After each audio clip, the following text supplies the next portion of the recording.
Achha, let's first make it clear the purpose of this particular session and how from here on, how to carry forward, how to go forward with your preparation process. Uh, let's make it clear that the primary objective here is to ensure selection in 2024. Okay. So if we go by that particular idea to ensure selection in 2024, what all things we should be doing and how we should be proceeding from here onwards. Keeping that in mind, keeping that thing as a primary concern of ours, we're going to conduct this session and accordingly we'll be carrying forward. Actually, what I'm doing, this is not exactly a mentorship program because given the kind of schedule that I have, uh, let's not call it a mentorship program, but it will be more on that line only, right? And obviously, I'm doing it for you people, for those students of mine from whom I am expecting results, right? So I'm not opening this particular group for everyone or in that sense, I'm keeping this restricted. Okay. Now let's see what happened in or normally what happens with this examination. See, before going any further, before going any even taking one step further, let us try and understand what UPSC expects from us in this examination. The primary concern of UPSC is to understand the level of professionalism of a candidate and whether the candidate has been preparing properly or the candidate has been taking this examination sincerely or not, right? See, the examination on a whole has one objective to judge certain things from a candidate. And then subsequently, every level of the examination, they also have certain objectives to be fulfilled. If we call ourselves professionals, if we call ourselves sincere students or sincere aspirants preparing for this examination, we should be understanding each and everything here. We should try to understand the overall objective of this examination. That's one thing. We should also try to understand the objective of prelims examination, the objective of mains examination, and also the objective of the personality test, right?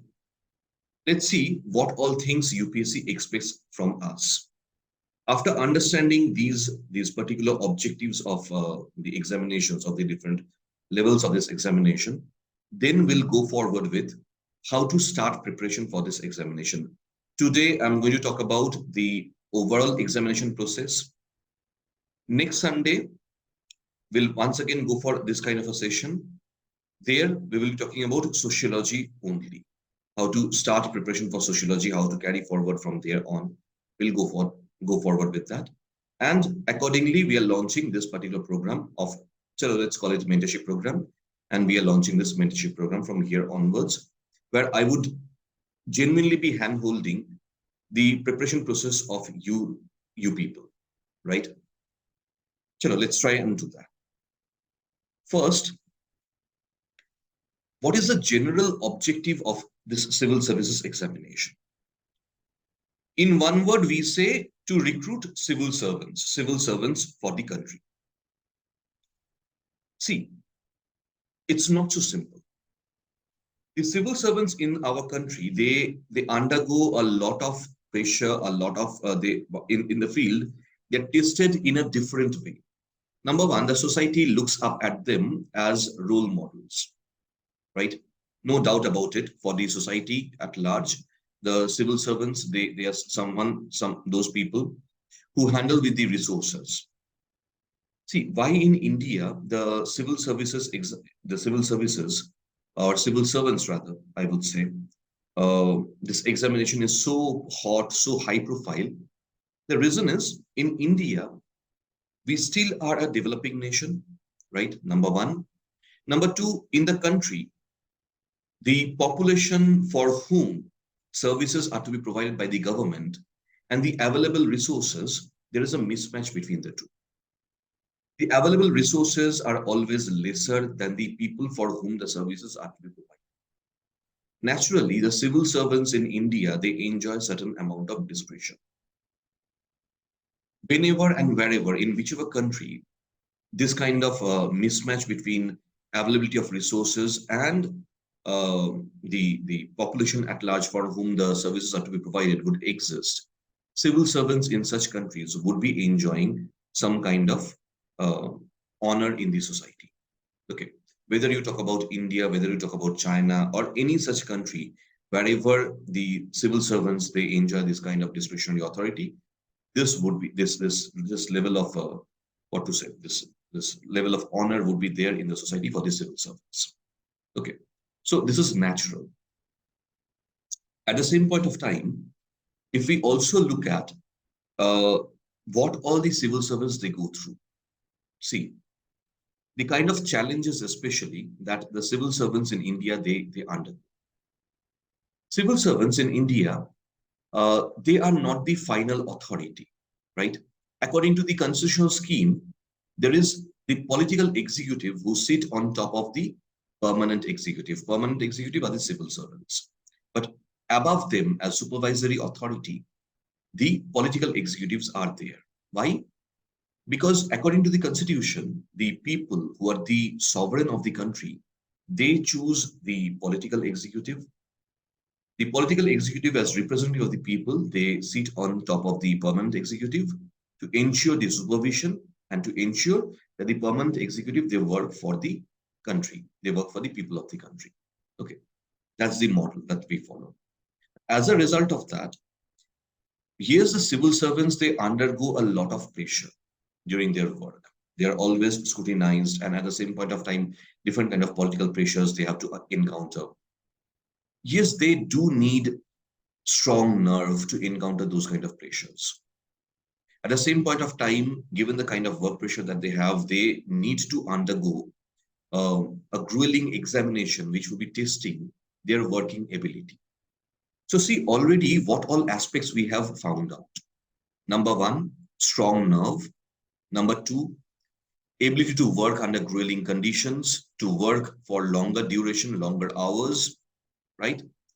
All these aspects, they are judged in this examination. And at the same point of time, see, it is at the end of the day, the civil servants who are also the executors and they are also the policymakers. How come? Those civil servants who are recruited by this examination at the earlier days of their career path, say the IS and IPS officers during the beginning of their career path, they become the SDM or SDO, subdivisional magistrate or subdivisional officers in the districts. Gradually, over a period of time, they become ADM, additional district magistrate, then DM, district magistrate, or in some states, it's a DC, district collector. Then subsequently, they become the various, uh, they become the joint secretaries in various ministries in the state, and subsequently the principal secretary or the chief secretary in the state, and then they become say they also get transferred in deputation to the central cadre. They join the central government, and finally we know the highest rank of IS is the cabinet secretary, right? Now throughout the process, see, when an IS officer is joining as a subdivisional magistrate or subdivisional officer, is nothing but an officer ensuring execution, right? At that rank, they don't have a policy making authority, nor do the ADMs have any policy making authority, right? Nor do the additional district magistrate have any policy making authority. But what happens while the job of district magistrate is typically ensuring policy execution, the tehsildars, block development officers, ensuring that they are properly going forward with execution of the policies. The ADMs, they gradually start getting exposed to the process of policy making, how the DM is working, how the DM is working with the various secretaries in departments and the ministries in the state, how the policies of the state are being formulated. The ADMs also become privy to that. They, along with the district magistrates, they join the various meetings, and they gradually start understanding the policy making procedure. The district magistrates in turn, they contribute tremendously. They make a good contribution in the policy making procedure in terms of input from the different districts. They also are given certain discretionary authorities to prepare some local level policies for the districts. So the DMs, they by the rank of district magistrate, the policy making already starts, right? And obviously, when they become the joint secretaries or secretaries in the departments or ministries in the state, naturally they become wholeheartedly part of the policy making procedure. So just understand, an officer who started his or her career from the level of execution gradually becomes the center point of the policy making, right? Now, for all that, and obviously a huge amount of money that they handle in the process, the money and the resources which are to be distributed, which are to be shared among the people of the country, that is handled by all the levels actually, whether subdivisional magistrate or subdivisional officer, or the ADMs or the DMs or the joint secretaries or secretaries, doesn't matter, right? At every level, huge amount of funding and all these things are handled by them. Naturally, for the fundings and other purposes, good amount of pressure is also exerted upon them by the political authority, right? So that, say for example, a subdivisional magistrate would always be under pressure from the panchayat samitis or even the Zilla Parishad members, so that their respective areas, or even the MPs and MLAs, so that their areas are given priority. More amount of money is spent in their respective constituencies. But the money is for all, right? The SDMs, they have to withstand that pressure, and they have to ensure equitable distribution of the resources for the common good of the people. They cannot concentrate on one or two MLA or MP constituencies only, right? So that's how, from the very first level, they have to handle this political pressure, right? The MPs and MLAs are not wrong. They are also representatives of the people. They are also answerable to the people, to their constituencies. So in that sense, they're also right in their place. But this tussle has to go on, right? And yes, the working condition becomes difficult, no doubt about it. And handling this tough working condition is the job of the civil servant. Okay. In fact, I do recall one statement. It was in 2013, month of December. In Lavasana, the valedictory function was taking place for the recruits of that year. From the month of September, the foundation course started. In the month of December, the foundation course was ending with this valedictory program. And Mr. Ajit Seth, who was the cabinet secretary at that point of time, he visited the program. He was the chief guest in the program, and he made a statement. He was talking about all these situations, and he said, let's see, a civil servant in India does not have the privilege to end a communication with the political authority. The political authority, they may not like a civil servant, they can end the communication, right? But it is the job of the civil servant to ensure the open channel, to keep on talking to the political authority and maintain the channel of communication. Under no circumstances, a civil servant cannot end the channel of communication. That can never happen, because a civil servant is under obligation to work under the constitution and to work hand in hand with the political executive, with the political authority, because that's the constitutional structure. Clear? Now, in this condition, we can understand why UPSC, through this examination, they try to understand the level of mental strength of a candidate. They try to understand whether the candidate is being able to work for longer duration or not. Do you think these working conditions are very, very light? No, they are not. They are quite grueling. And they also try to find out all these different abilities of a candidate. At the same point of time, the writing ability, the communication skills of a candidate. Yes, just imagine at the level of subdivisional, being a subdivisional magistrate or subdivisional officer, an IS officer, he or she is working continuously with the common people as well, and even the highest authorities as well, right? So don't you think that that particular IS officer should be able to speak properly, should be able to convey the ideas properly to the common people? right? At the same point of time, their writing ability should also be tested, because at the end of the day, they are the ones who are preparing the reports and sending them to the district magistrate, to the ADMs, to the DMs, and even to the superior level, because the reports that are being sent from the field by the subdivisional magistrates, the DMs are quite often than not placing those reports in front of the secretaries or joint secretaries as input coming from the field when they are sitting together for formulation of the policies. And I told you, it is the secretaries in the state, the joint secretaries in the state, and the district magistrate together.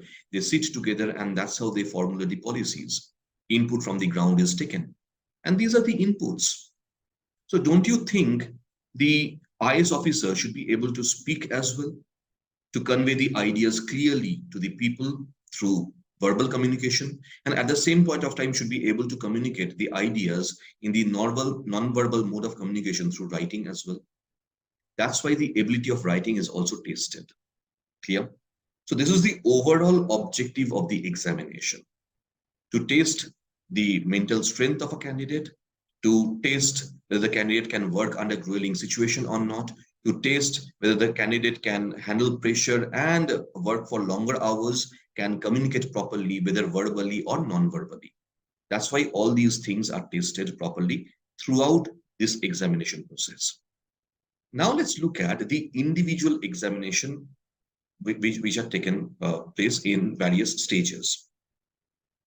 See, if a candidate is professional enough, if a candidate is sincere enough, that candidate would be knowing that his or her selection depends on main examination, and then another part of main examination, that is personality test, right? His or her selection, final selection, does not depend upon preliminary examination. His or her selection primarily depend upon the main examination and the personality test. It is not interview, it is personality test, please. Right? We quite often than not, colloquially, we call that interview. It is not interview, it is personality test. Okay. So now what happens? So the candidate should be clear about the idea that main and personality test, main examination, personality test are the examinations through which the ability of the candidate is being judged. Good. So what should they do? They should be focusing more on these examinations, right? Whether a candidate is being able to understand or not, how to understand that. For that, they have a screener which is there to test the sincerity level of the candidate. That is preliminary examination. So preliminary examination on its own is not an examination, is not a test. It is the test of sincerity of the candidate. Don't make a mistake here. What we do, we take prelim too sincerely. What we call as colloquially prelims, we take that examination too sincerely, and as a result, quite often than not, we compromise with our preparation process of the main examination. Never ever do that, right? Because for UPSC, preliminary examination is just a screener to screen the sincerity level of the candidate. Okay. Once that sincerity level of the candidate is tested, that's why you see, you may tell me that every year 11 lakh people, they fill up the form. Among those 11 lakh people, some 5 lakh people, they actually appear in the examination. Out of the 5 lakh people, some 12,000 people are ultimately selected, or they're selected for appearing in main examination. True. Okay. As a faculty handling so many candidates year after year, I would say that yes, that 11 lakh people, they do fill up the form. And from where are we getting this data? We are getting this data from the annual report of UPSC. Every year, UPSC prepares its annual report, and from that annual report, we are getting this data. True, it's absolutely verified data. Let's talk about, because I am from the field of sociology, let's talk about the level of students or their preparation. Out of the 11 lakh students who appear, or the 5 lakh 11 lakh students who fill up the form, or the 5 lakh students who appear, How many are sincere? If you ask me, on any given day, the level of sincerity cannot be more than 15%, 15% of the candidates who filled up the application form or who appeared. So if 5 lakh students have appeared, out of them, I would say 75,000 students who were sincere. Rest of the 85% students, they just appeared without understanding the nitty-gritty of the examination. They were just a part of the crowd who appeared. Clear? So you may be looking at a selection of 12,000 candidates or 13,000 candidates who would ultimately go and appear in mains out of 5 lakh. I am looking at selection of 12 or 13,000 students from a crowd of 75,000 students actually. Is it really so difficult? No, it is not. Point number one. Point number two, main. In main, your knowledge is going to be tested. How much you have studied and how much you have worked upon your ability to present your ideas and your knowledge. Clear? And that too in non-verbal mode, non-verbal communication. So mains is going to test your knowledge in the form of writing. How clearly you're being able to present the ideas and whatever you know in the written format. Because believe me, while working in the field, you'll be writing a lot. You'll be preparing lots of reports, right? So here, what all things are needed? It's not just about study. The first and foremost thing that comes into play is working upon the communication skill, that is writing skill. Clear? You all have been my classroom students and you know how much I focus on writing. That's the reason. Because at the end of the day, let me tell you one personal experience of mine here.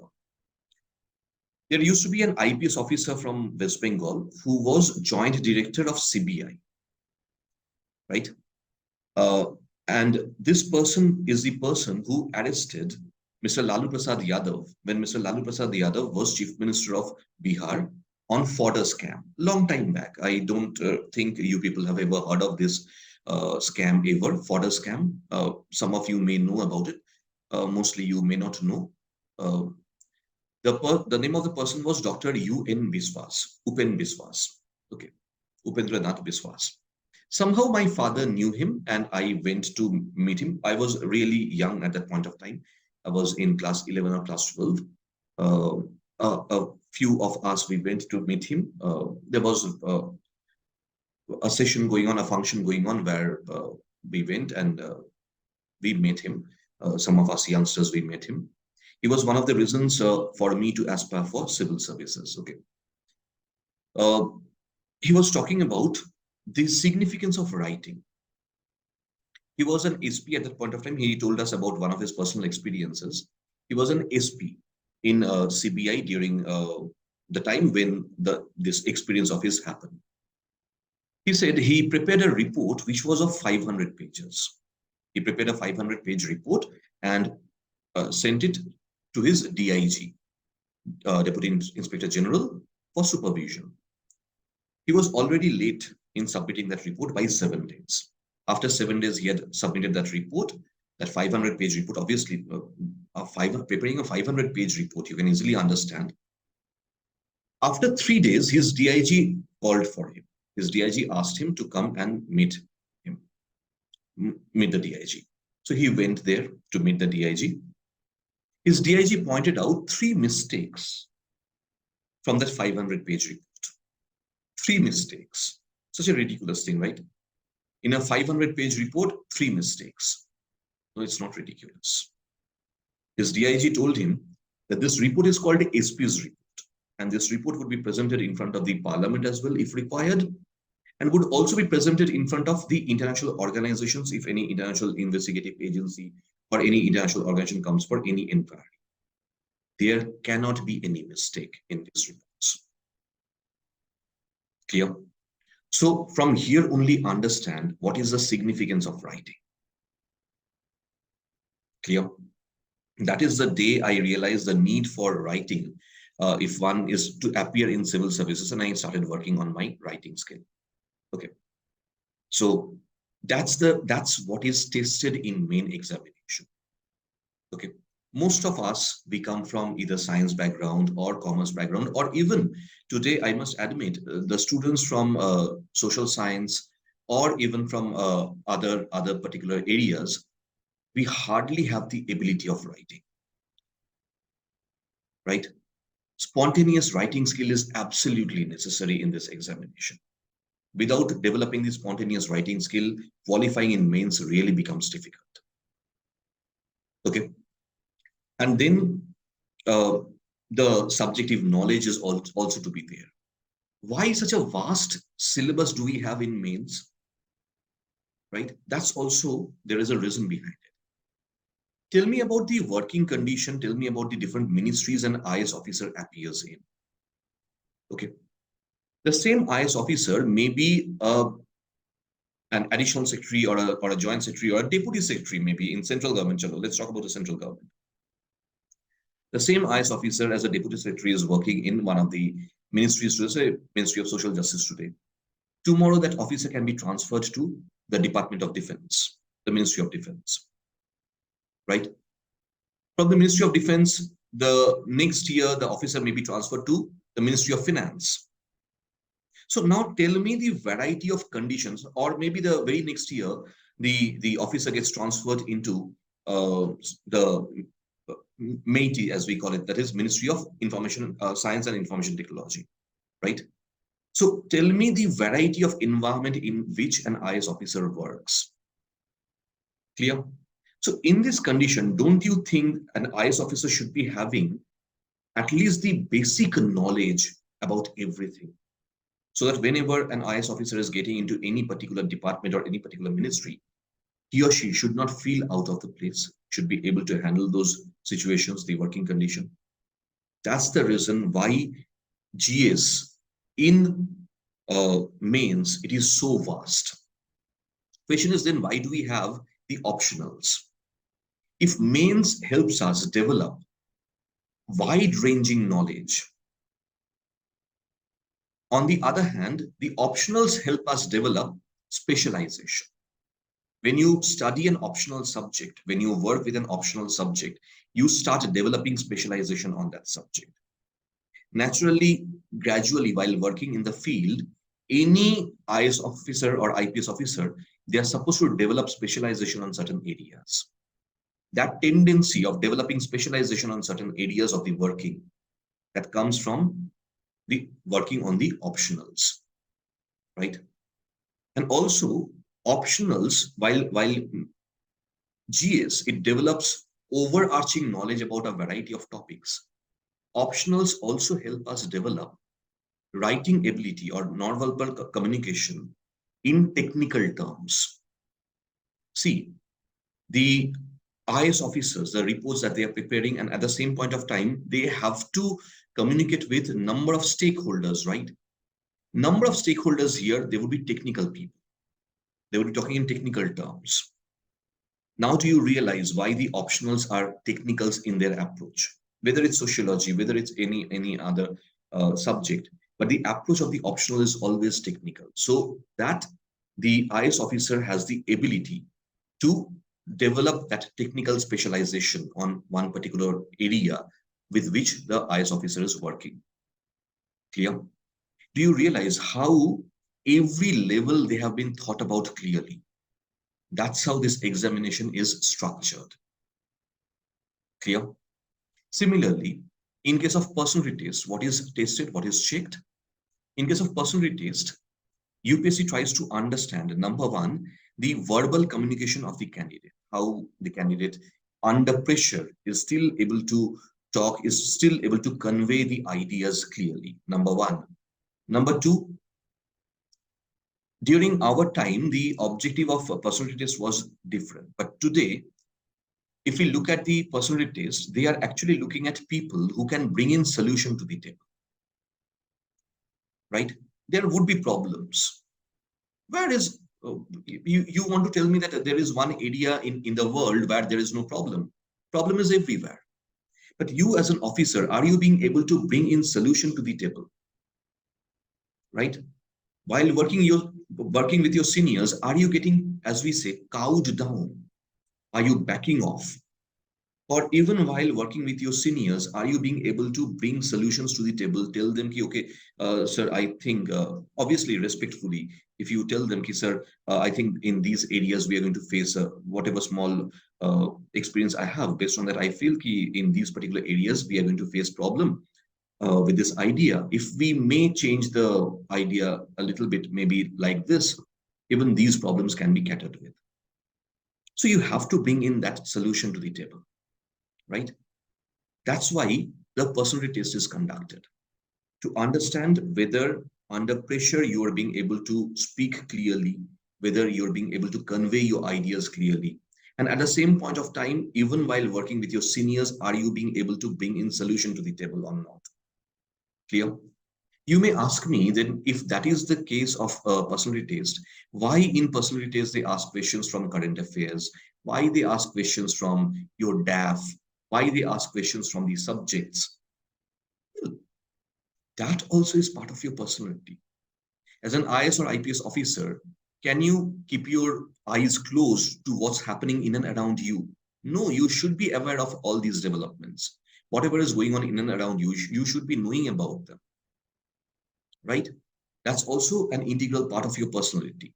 At the same point of time, as an IS or IPS officer, you should also be able to know the subjects, the topic with which you are dealing with properly. You should be doing your homework. That's why they focus so much on that, that whether you've done your homework properly or not.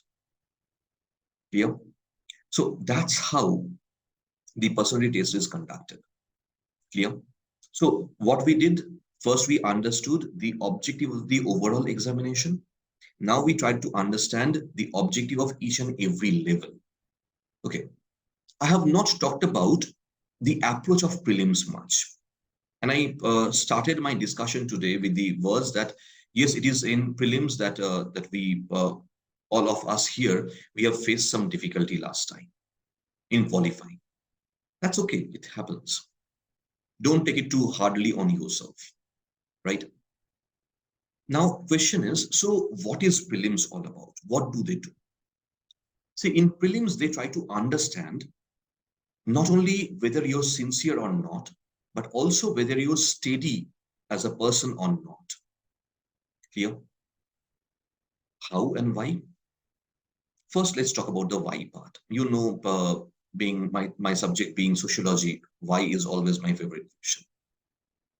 See, main and personality tests, they would be testing your level of sincerity as well, or whether you can work under the pressure or not. But to a certain extent, preliminary examination also tests whether you can work under pressure or not.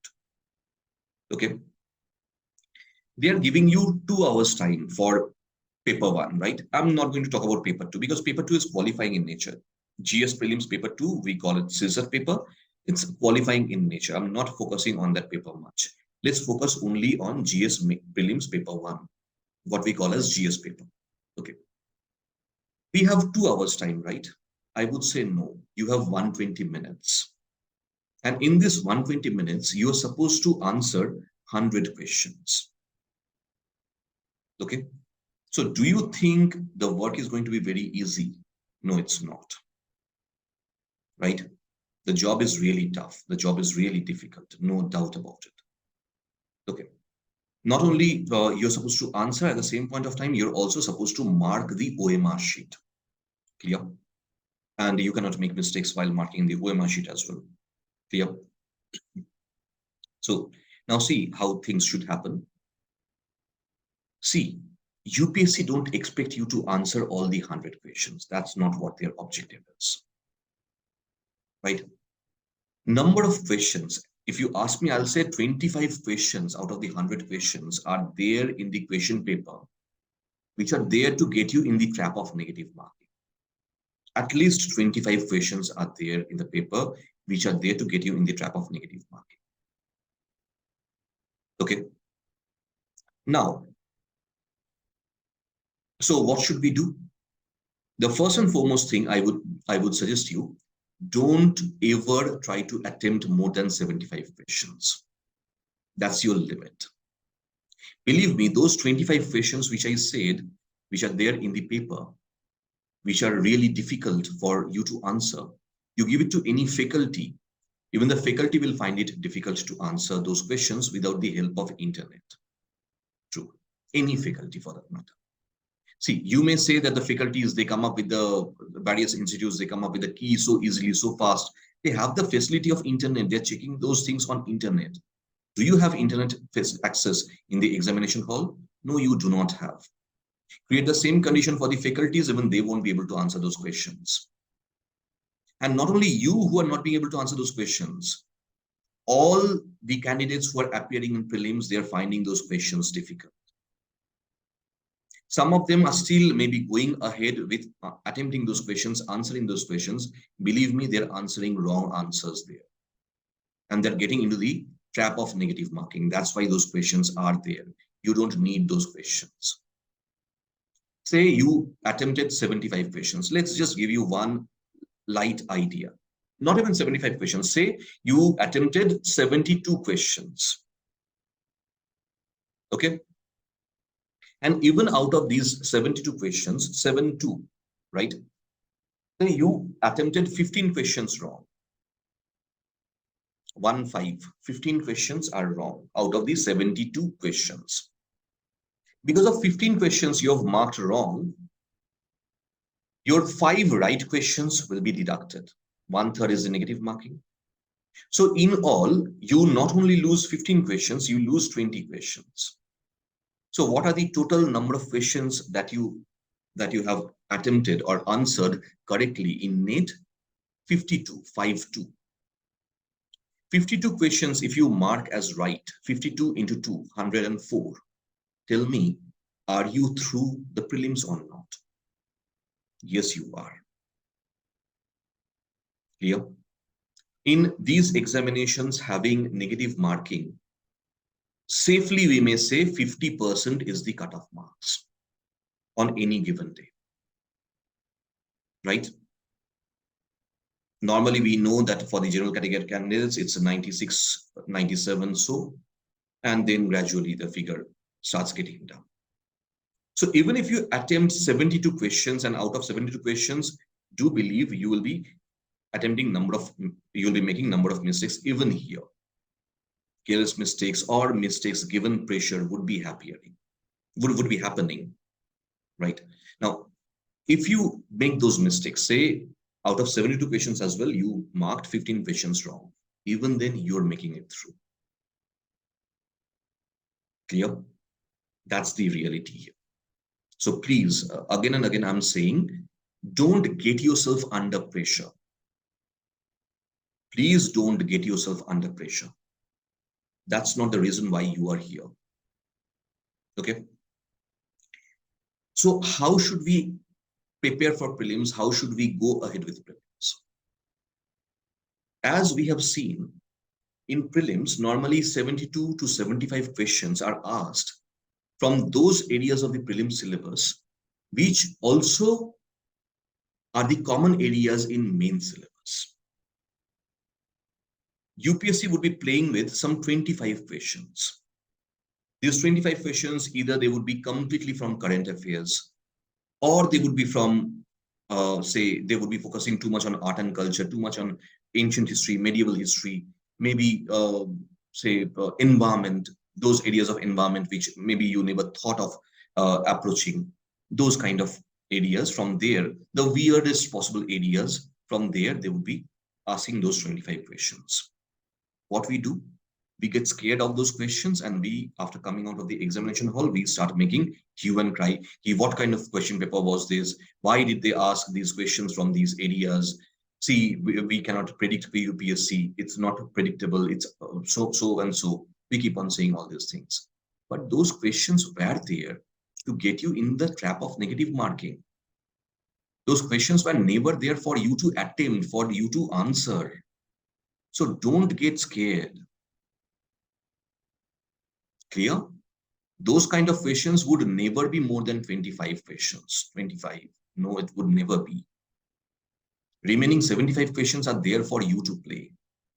And those questions, believe me, they would be from those areas which are common, those areas of the syllabus, prelim syllabus, which are common with the main syllabus as well.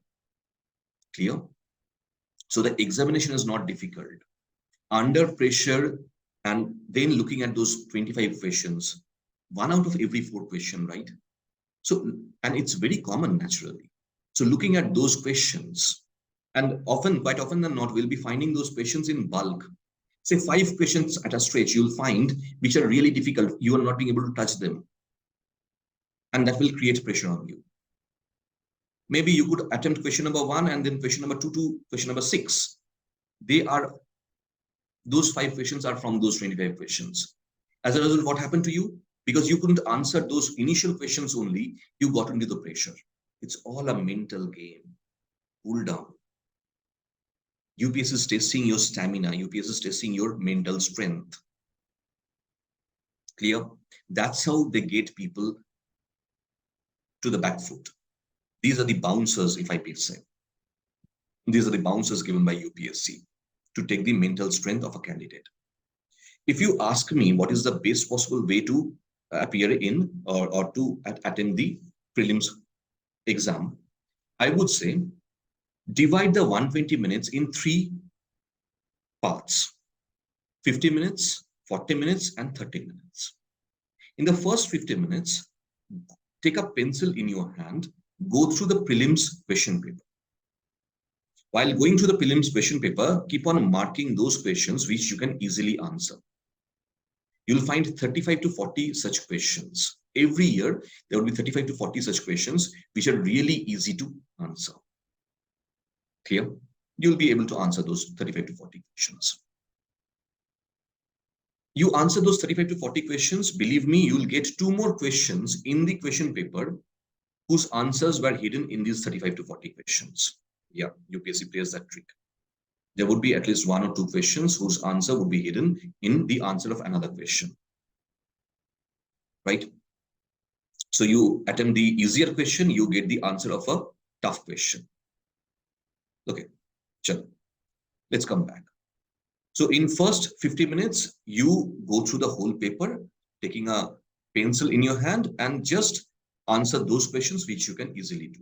But you read the whole question paper while attempting those questions. Done. 50 minutes over. Now 40 minutes. How many questions you have in your hands left? Something 60 to 65 questions you have. In these 40 minutes, now try to attempt those questions about which you are still a bit sure. Right? Maybe another 35 to 37 questions, or maybe 40 questions. Clear? Another 35 to 40 questions about which you are sure, somewhat sure. Maybe you know two of the options are completely wrong, so you can remove those 2 options. And maybe out of the 2 options you had confusion. Now please read the questions carefully without any pressure, because you're reading them for the second time. Still the answers would become clear to you. Attempt those questions. So at the end of the 90 minutes, how many questions you have attempted, how many questions you have ticked in the answer sheet, in the question paper, sorry, you have already attempted something around 72 or 75 questions. Done, finished. The last 30 minutes, carefully mark the answers in the OMR sheet. Don't try to attempt any more questions. Please hold yourself. Play steady, steady and safe. Here, steady and safe wins the race. Okay, that's the approach of prelims. That should be the approach of prelims. Fine. Now, let's talk about the preparation process. Then what should we do with respect to preparation? Today, we are talking on 20th of August. Okay. We know UPSC has given us the calendar. According to the calendar, on 26th of May, we have the prelims of 2024. So how should we prepare now? First, let's talk about how much amount of time we have in our hands. In the month of August, we have 11 days. Let me open the a whiteboard for that purpose, if we.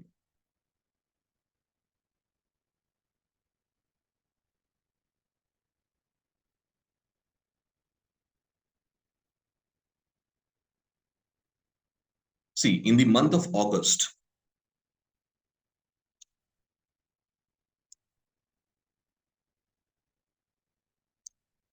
we have 11 days left. In the month of September,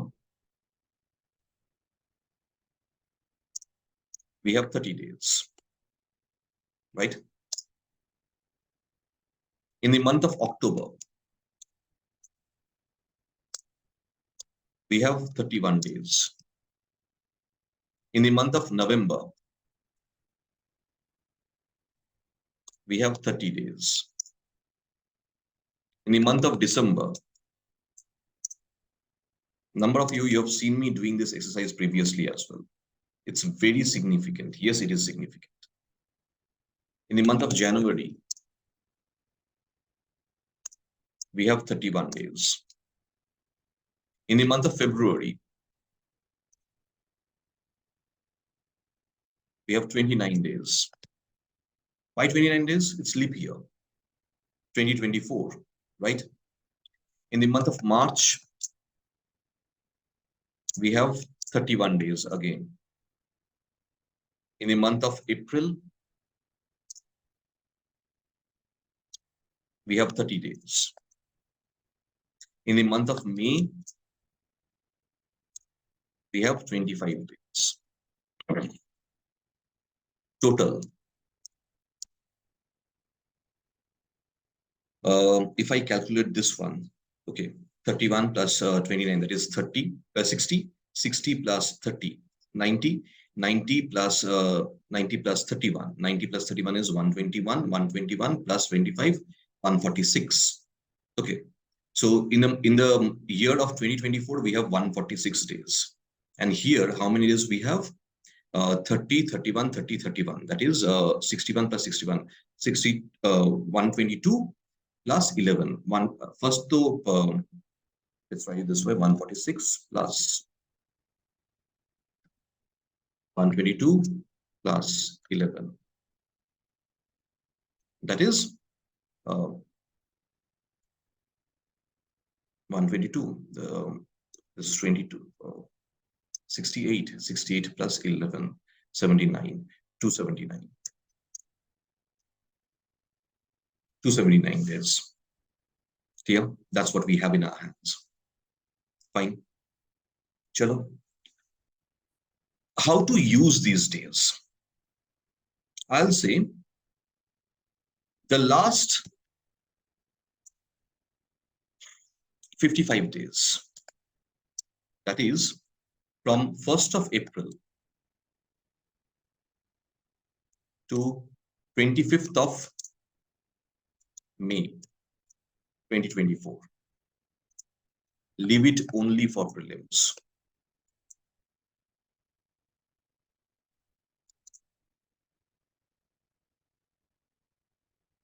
That is not for you.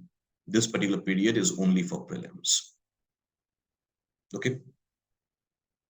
But before that, till 31st of March, we have to go for an integrated preparation where the focus should be on mains, especially your optional. Optional cannot be ignored. Why? Most of the candidates, I'm not just talking about you people, most of the candidates, they don't have these optional subjects in their graduations. Whatever optional they take in UPSC, these optional subjects are not there in their graduation or in their masters. They have not studied these optionals for a longer duration. So in this backdrop, if you create a distance between you and the optional for more than 2 months, listen to me very carefully. If you create a gap between you and the optional subject for more than 2 months, that means if you don't study the optional subject for more than 2 months, you'll lose a lot. And then it will be very difficult for you to come back with that particular subject.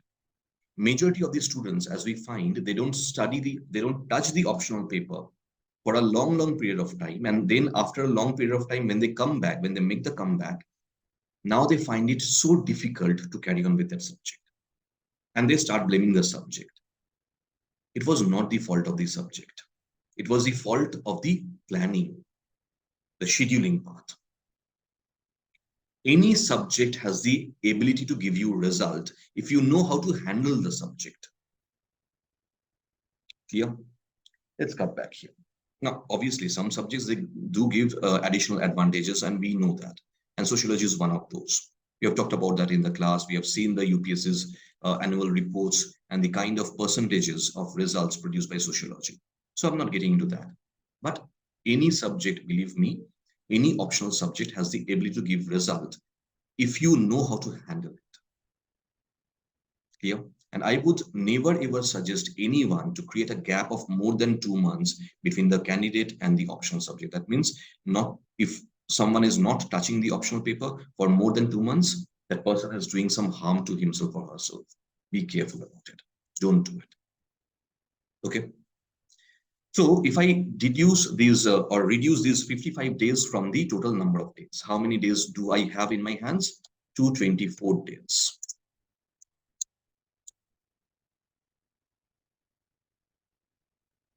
55 I've reduced, right? These 224 days, how they are to be scheduled, I would say divide them into two halves of 134 days and then 90 days. In the first 134 days, you need to finish your syllabus once, your GS syllabus once, right? And then in the next 90 days, you need to revise them. You need to revise whatever you have studied on the first occasion. Clear? As for the optional subject, throughout this period, every day, you need to give 3 hours to optional.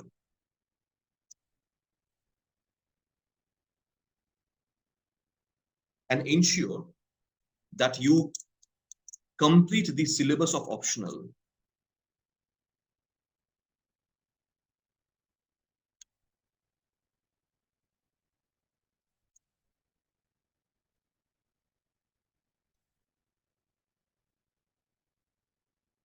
at least thrice. That means 1 reading and 2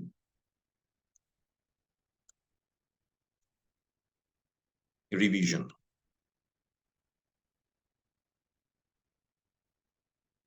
Yeah, 224 days are a good enough amount of time. 224 days means you can easily give, say, 70 days of period every time, each time. Practically, I would say divide the time for optional into 84 days plus 70 days plus 70 days. Divide the time this way for optionals.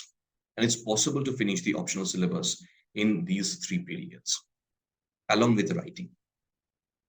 In fact, I would be altering this. I would say take 70 days on the first occasion, 84 days on the second occasion. Why? On the first occasion, when you're going through the optional syllabus, you're just reading it. You're reading the notes that you have of the optional subject in your hands. You're just going through it. This time, don't even bother about writing. You don't have to write.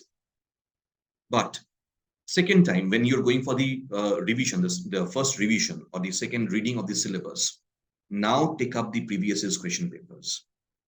You're not only studying, along with studying, you're taking up the previous year's question papers and you're writing all these answers. You'll be needing more time here. When you go for the third reading, you're not only studying your notes, you're also going through your answers. And you're trying to find out the fault in your answers. You're trying to modify your answers.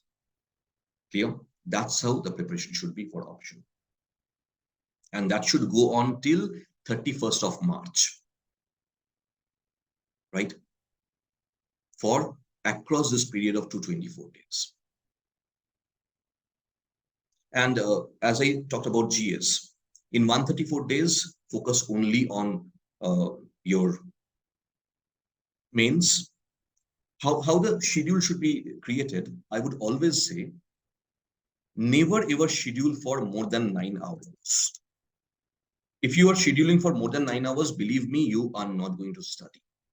But at the same point of time, do ensure that you clock that 9 hours. Do keep on telling yourself that if my 9 hours is not completed, I'm not going to go to bed, I'm not going to go to sleep. Do maintain a diary beside you.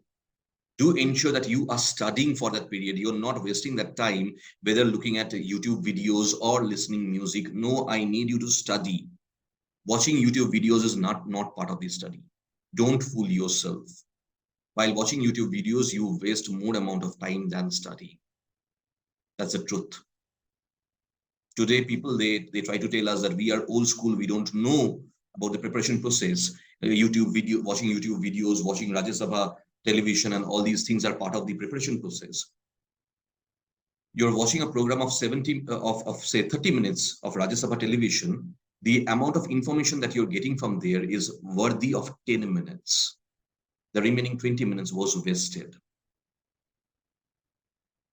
Clear? So don't fool yourself that you're studying during that time. No, you're not. Those should be part of your relaxation, not part of your studies. How to schedule these 9 hours? 3 hours should go for optional, right? 5 hours should go for GS subjects. And then 1 hour should go for newspaper. What in newspaper? Only the center page. And I, please, again and again, I'm saying this, I need a hard copy of the Hindu. Or even if you're going for the soft copy of Hindu, do ensure that you are only going for the opinion section, opinion and comment section. The opinion page, in the opinion page, there would be the lead article. Hindu has categorized itself that way, right? There would be the opinion section, and then in the opinion section, there would be the comments and the lead articles, leads as they're called. So I'm only going to focus on those things, nothing more than that. There would be one lead article, right, every day, and 2 or 3 comments. Comments means these are also articles, but larger articles, smaller than the lead article, right? Together, these 3 articles practically, the lead and 2 comment, not more than that you'll be getting every day. Together, these 3 articles would not be taking more than 1 hour. So if you're going through the newspaper for more than 1 hour, do know again you are wasting your time. You're reading what all agreements Mr. Modi signed when Mr. Modi and Mr. Morsi, they met, when Mr. Modi met with the president of Brazil, when Mr. Modi met with the prime minister of Japan, what all agreements they signed, what all agreements got signed. Least bothered about them. We just don't need those informations. You are burdening yourself. You're helping yourself not at all. Clear? We need the analysis, and that analysis should be multidimensional, and we can only get those analysis from the lead articles and the comment. So do believe me, we waste more amount of time without knowing what we are doing. Don't do that. And again, don't try to study for more than 9 hours a day. I know number of us, we go through the interviews, the YouTube interviews and various interviews of the toppers of the year, and they say that they have been studying for 14 hours, 16 hours a day. You can study for 14 hours a day for the last 1 month or so. You cannot study for 14 hours for these 279 days. If you, I'm not talking about the toppers, I don't know about the toppers.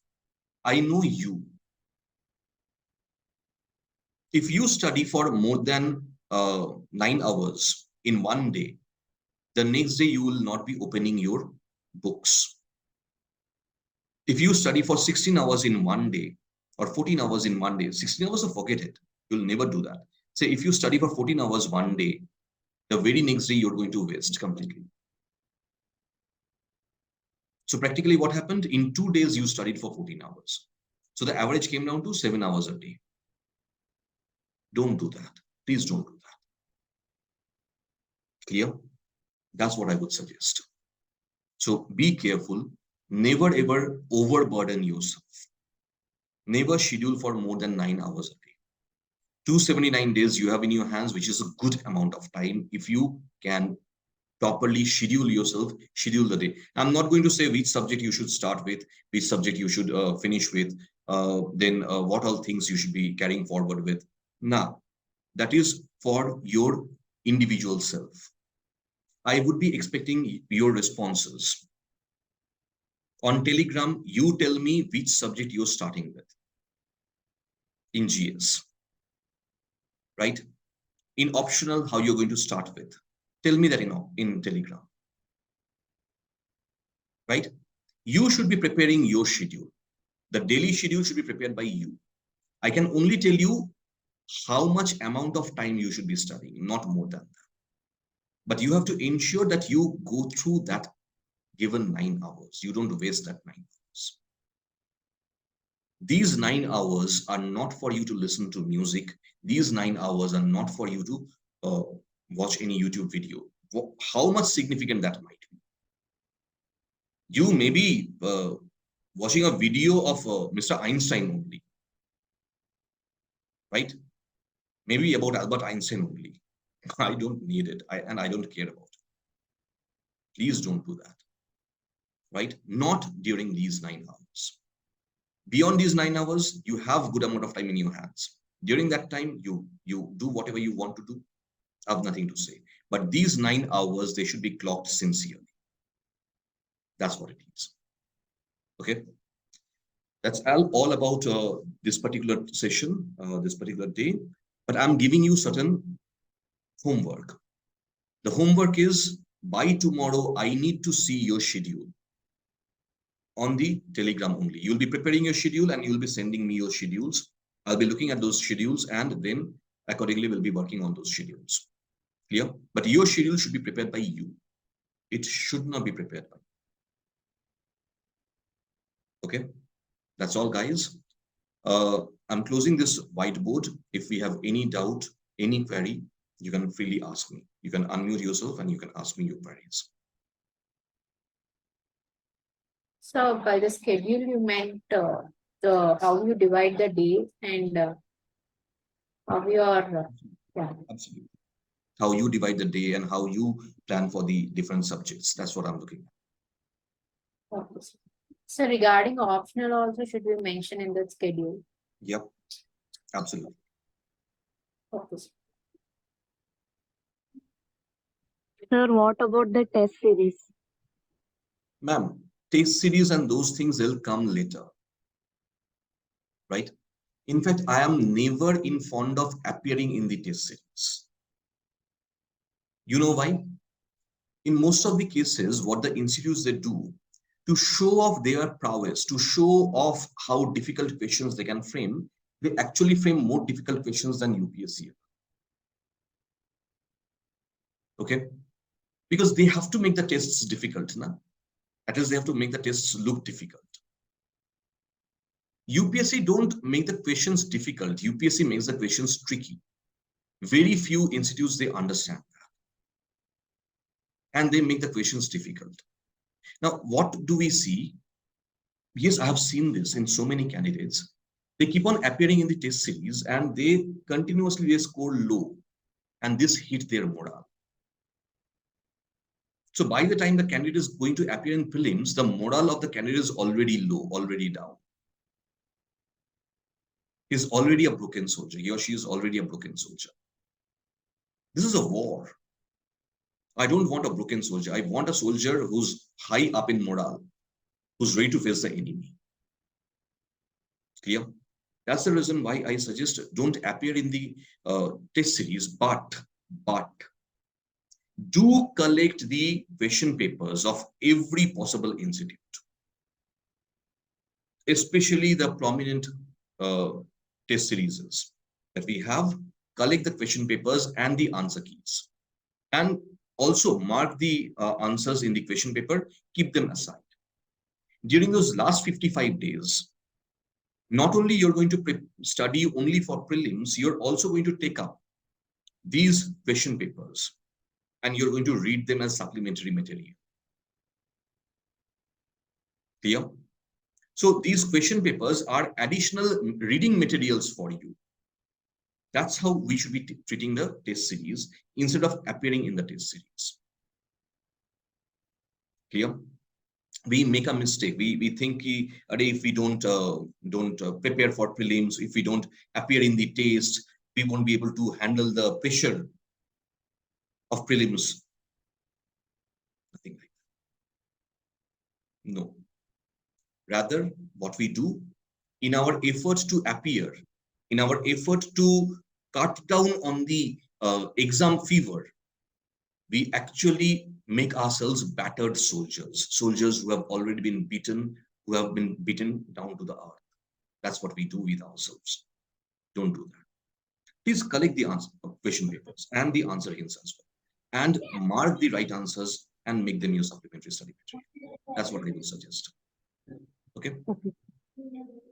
For mains, however, I would always suggest for mains, do get into the habit of writing.